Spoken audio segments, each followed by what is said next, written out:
So the iPhone 16s came out, and I think everyone already knows that. But when the iPhone 16s actually came out, there was another phone that pretty much got discontinued by Apple, and this was the iPhone 13.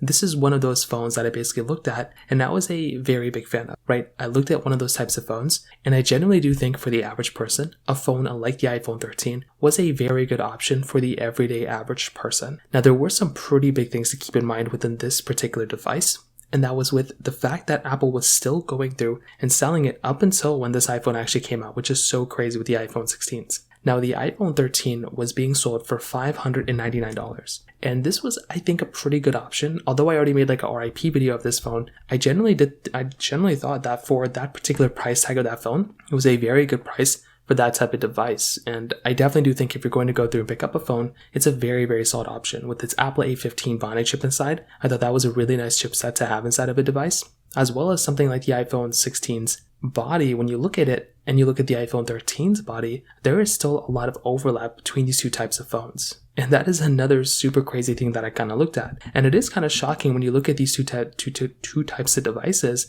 that there is that much, kind of overlap and that much kind of, similarity between those two types of phones. Now, on top of that, another very big thing going on for the iPhone 13s as well is the fact that this iPhone, because it was being still sold in the brand new market, this iPhone had a very high chance of being kind of like the resale value of those phones were tapped to the brand new price tag of that device. So I noticed that ever since Apple's been selling their older iPhones a little bit longer, those devices tend to depreciate a little bit less in the used market than the brand new devices. Or like, if you're going to get a brand new device, you might be seeing that if you're going to get a used one, the prices weren't dropping as much, which was something that was very interesting. And that was mostly because Apple was still going through and selling the iPhone in the brand new market. But on top of all of that, if you're going to go through and get an iPhone 13, I genuinely do think that this is still a very, very good option for the average person. I do think if you're going to go through and pick up a device, this is a very good option for the average person. It's a very good phone. It looks beautiful. It still performs really well. And you're still getting a lot of overlapping features with that camera on the backside as well, which is another really cool thing going on for that particular phone.